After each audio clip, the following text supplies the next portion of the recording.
Hello student, कैसे आप लोग? उम्मीद करता हूँ आप सभी अच्छे से होंगे। तो आज का हमारा क्लास होने वाला है क्लास 11th बायोलॉजी का चैप्टर 1 का पार्ट 2। तो अगर आप पार्ट 1 नहीं देखें तो पहले आप उसे देख लीजिए। तो चलिए शुरू करते हैं। तो आज का हमारा टॉपिक होने वाला है जैविक विविधता। ठीक है, जैविक विविधता को इंग्लिश में कहते हैं बायोडाइवर्सिटी। ठीक है, तो जैविक विविधता का अर्थ होता है जीवों के प्रकार के बारे में जानना। ठीक है, तो चलिए शुरू करते हैं। तो आज की इस क्लास में हम समझेंगे जैविक विविधता के बारे में। ठीक है, तो सबसे पहले हम बात करें कि जैविक विविधता क्या होती है। ठीक है, जैविक विविधता का परिभाषा क्या है। ठीक है, तो जैविक विविधता का परिभाषा होता है पृथ्वी पर उपस्थित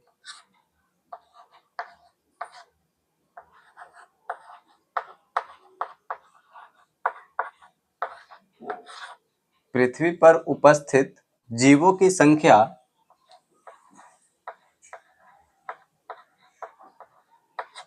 जीवों की संख्या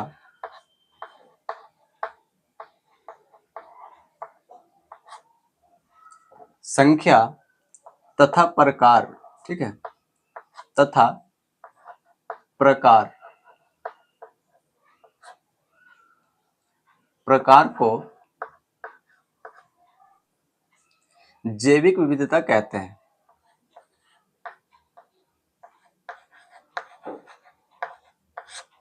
जैविक विविधता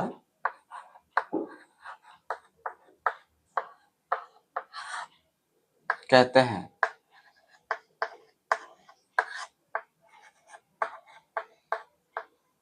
ठीक है, तो जैविक विविधता का परिभाषा क्या होगा? तो बहुत सिंपल सा इसका डेफिनेशन है। ठीक है, पृथ्वी पर उपस्थित जीवों की संख्या तथा प्रकार को जैविक विविधता कहते हैं। ठीक है, पृथ्वी पर जितने भी प्रकार के जीव उपस्थित हैं उनके प्रकार एवं उनकी संख्या को जैविक विविधता कहते हैं। ठीक है, तो चलिए अब आगे समझते हैं। तो अब तक की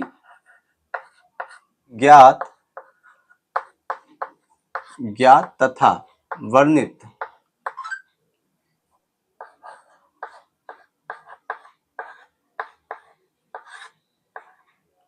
स्पीसीज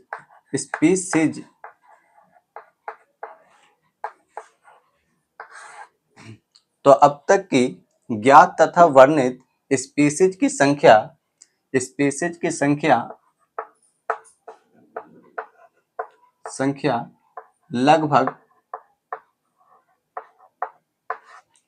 लगभग 1.7 मिलियन से लेकर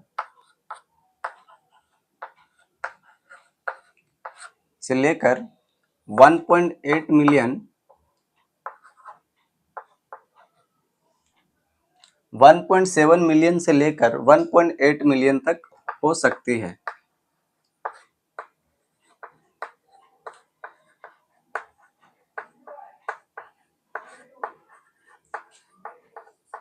ठीक है, तो दूसरा पॉइंट क्या है? अब तक की ज्ञात तथा वर्णित स्पीसीज की संख्या लगभग 1.7 मिलियन से लेकर 1.8 मिलियन तक हो सकती है। ठीक है, तो पृथ्वी पर जीवों की संख्या की बात करें तो लगभग 1.7 मिलियन से लेकर 1.8 मिलियन तक इनकी संख्या है। ठीक है, चलिए अब आगे समझते हैं।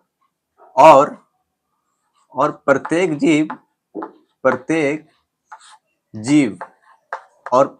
जीव का एक मानक नाम होता है।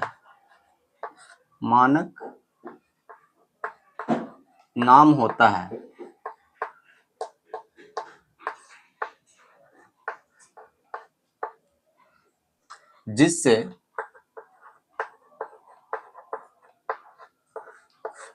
वह उसी नाम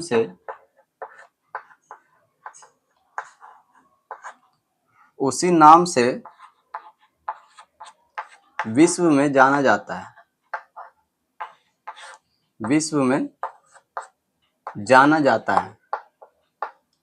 ठीक है,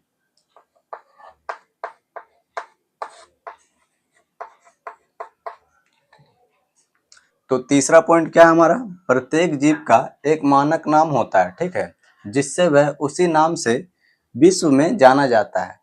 जैसे कोई जीव है, ठीक है, जैसे कोई जीव है, जैसे कि यहाँ पे है टाइगर, ठीक, टाइगर, ठीक है, और यहाँ पे है, और इधर है लायन, टाइगर और लायन, ठीक है, जैसे कि टाइगर और लायन दोनों जीव है, ठीक है, तो विश्व में कहीं भी आप जाएं उसे लायन को लायन ही कहेंगे और टाइगर को टाइगर ही कहेंगे, ठीक है। ऐसा नहीं है कि इंडिया में टाइगर को लायन बोल रहे हैं और यूएसए में चले जाए तो लायन को टाइगर बोल रहे हैं, तो ऐसा नहीं हो सकता, ठीक है। जिसका जो नाम है, जैसे कि प्रत्येक जीव का, जैसे कि कोई एक जीव है तो उसका एक मानक नाम होता है, ठीक है, जैसे कि इसका मानक नाम है टाइगर है, ठीक है, तो इसको टाइगर ही बोलेंगे हर जगह, ठीक है। इंडिया में भी टाइगर बोलेंगे, पाकिस्तान में भी टाइगर बोलेंगे, कहीं भी चले जाओ इसे टाइगर ही बोलेंगे, ठीक है। तो चलिए अब आगे समझते हैं। तो इस प्रक्रिया को, तो ये जो प्रक्रिया है जीवों के नाम के बारे में, तो इस प्रक्रिया को कहते हैं, इस प्रक्रिया को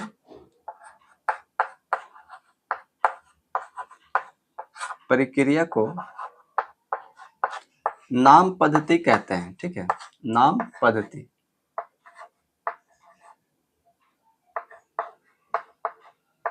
इस प्रक्रिया को नाम पद्धति कहते हैं, ठीक है।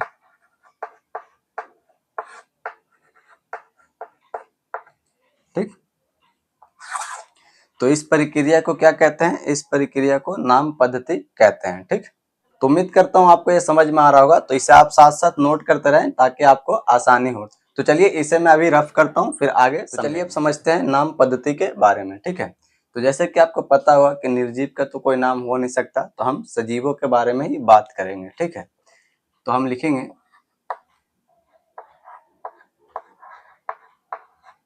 सजीवों, ठीक है, सजीवों में नाम पद्धति, ठीक, सजीवों की नाम पद्धति।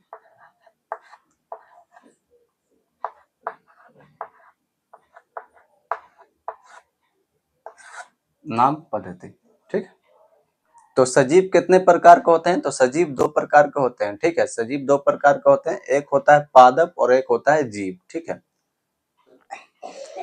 तो सजीव दो प्रकार के होते हैं, पहला पादप और दूसरा जीव, ठीक है, जीव और पादप, ठीक है।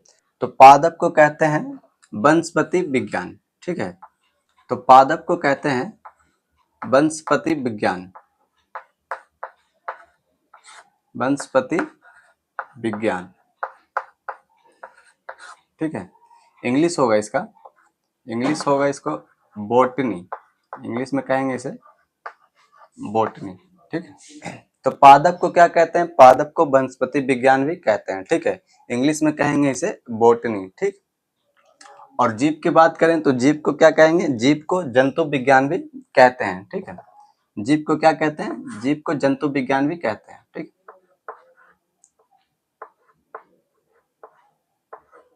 जंतु विज्ञान, जंतु विज्ञान को इंग्लिश में कहते हैं जूलॉजी, ठीक है, जूलॉजी, ठीक है, जंतु विज्ञान को इंग्लिश में कहते हैं जूलॉजी, ठीक। तो सजीव कितने प्रकार के होते हैं, सजीव दो प्रकार के होते हैं, पहला पादप और दूसरा जीव, ठीक है, पादप और जीव, ठीक है। तो पादप को कहते हैं वनस्पति विज्ञान यानी कि बोटनी, और जीव को कहते हैं जंतु विज्ञान यानी कि जूलॉजी, ठीक है। तो वनस्पति विज्ञान यानी बोटनी का फुल फॉर्म होता है इंटरनेशनल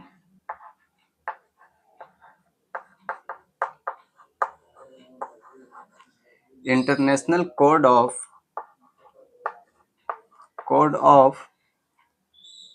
बोटनिकल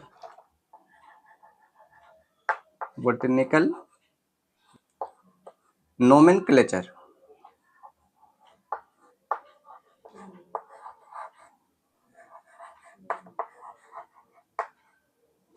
तो बोटनी को अगर नाम पद्धति में हम समझें तो इसे कहेंगे international code of botanical nomenclature, ठीक है, नोमेनक्लेचर।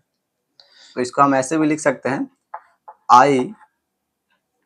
ICBN, ठीक है, ICBN, ठीक है, ये भी लिखा हुआ आपको मिल सकता है। इसका शॉर्ट फॉर्म होता है ICBN, ठीक है। तो अगर आपको ICBN लिखा हुआ कहीं पे मिले तो इसका फुल फॉर्म होता है international code of botanical nomenclature, ठीक है। तो चलिए अब समझते हैं जंतु विज्ञान के बारे में। तो जंतु विज्ञान यानी कि जूलॉजी, ठीक है। तो जूलॉजी का फुल फॉर्म क्या होगा? तो इसको अगर हम नाम पद्धति में लिखें तो इसका नाम पद्धति क्या होगा? इंटरनेशनल कोड में इसका नाम क्या होता है? तो इसका भी नाम सेम ही होगा, इसे भी हम लिखेंगे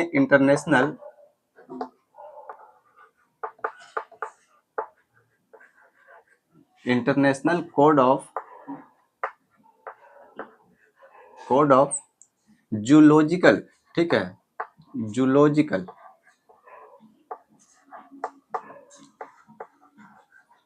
जूलॉजिकल नोमेनक्लेचर, ठीक है।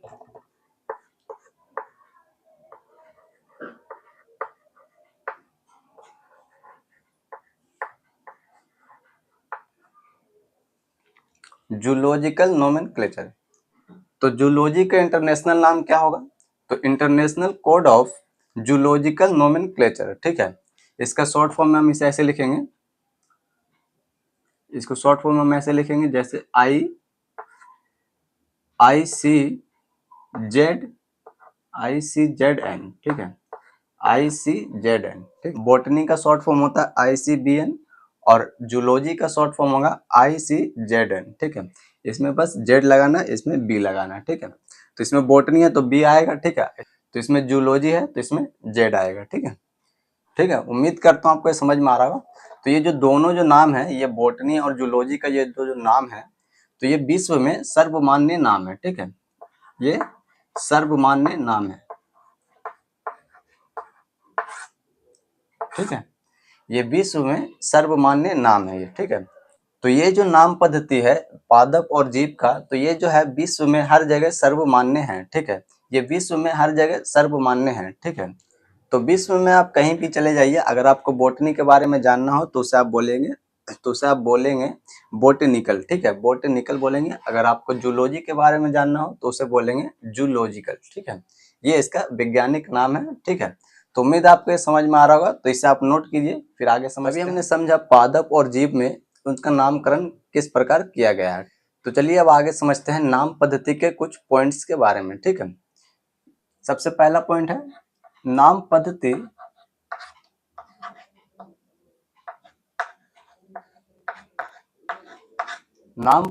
तभी संभव है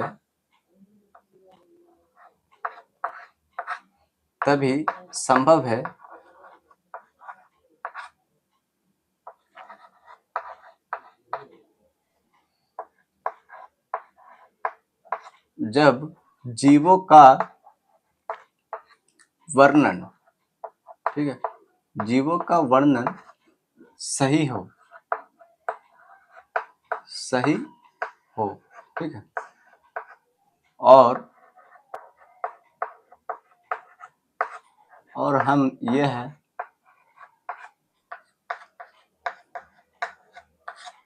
जानते हैं कि यह नाम किस जीव का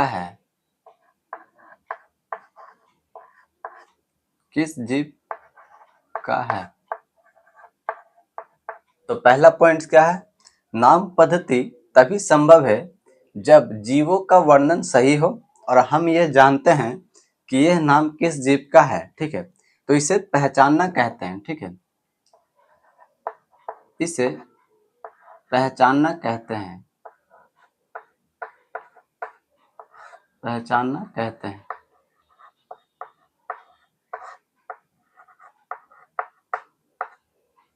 तो चलिए अब अगला पॉइंट समझते हैं। अध्ययन को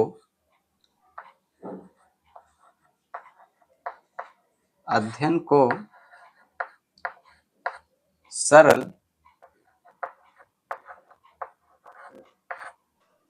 करने के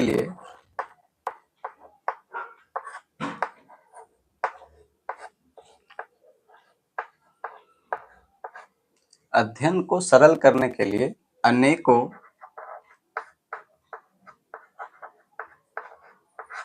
अनेकों वैज्ञानिकों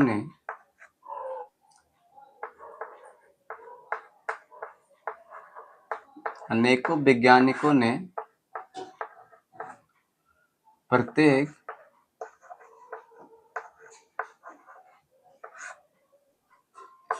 ज्ञात जीवों को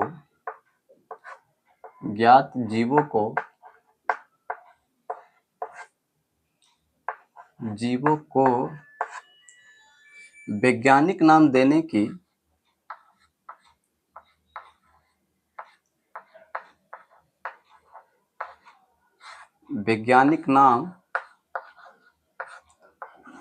की प्रक्रिया बनाई।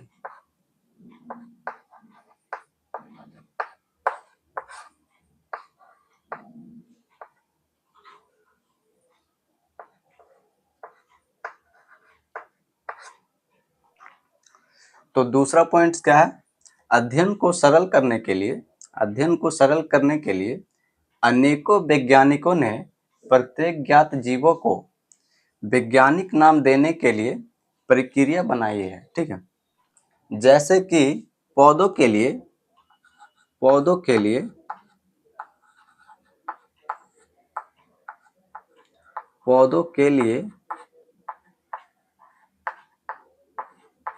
वैज्ञानिक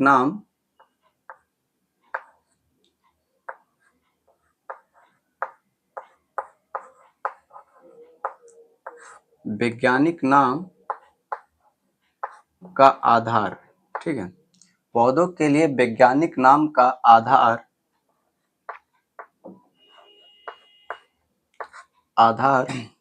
सर्वमान्य नियम, ठीक है, सर्वमान्य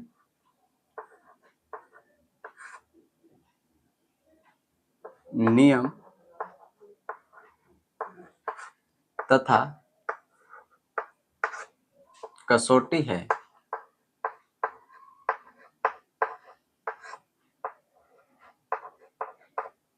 पौधों के लिए वैज्ञानिक नाम का आधार सर्वमान्य नियम तथा कसौटी है, जिनको इंटरनेशनल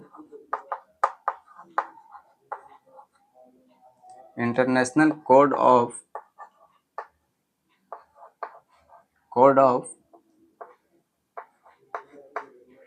बोटेनिकल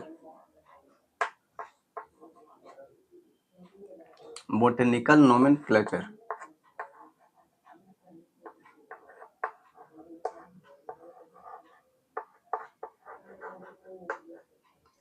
जिनको international code of botanical nomenclature यानी कि ICBN में दिया गया है।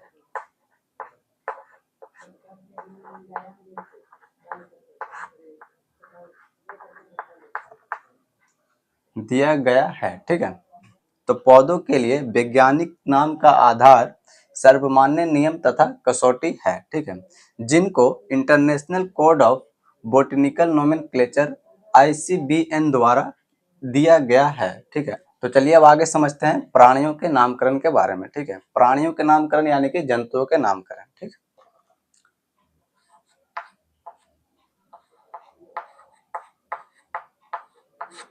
प्राणियों के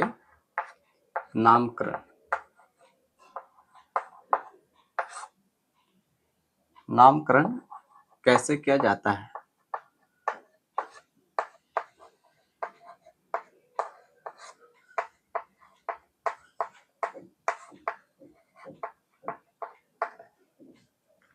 ठीक है, प्राणियों का नामकरण कैसे किया जाता है? तो प्राणी का नाम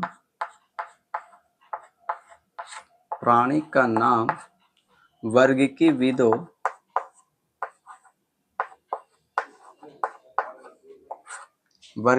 यानी कि जो वर्ग में अलग अलग जो वैज्ञानिक होते हैं, जो प्राणी का अलग अलग वर्ग में रखते हैं। ठीक है, तो उनके द्वारा एक नाम दिया गया है जिसे इंटरनेशनल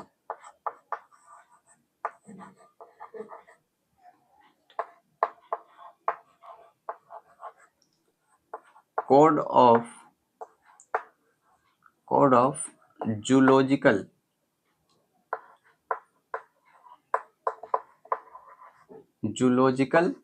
नोमेनक्लेचर।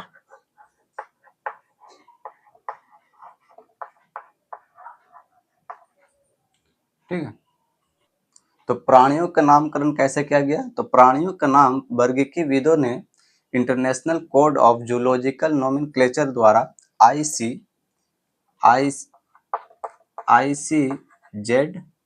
बनाया गया है।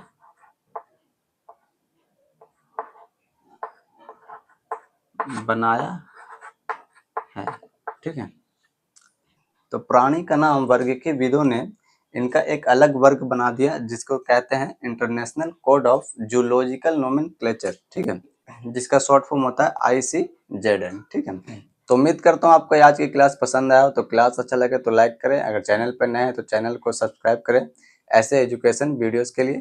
तो चलिए मिलते हैं फिर अगले क्लास में।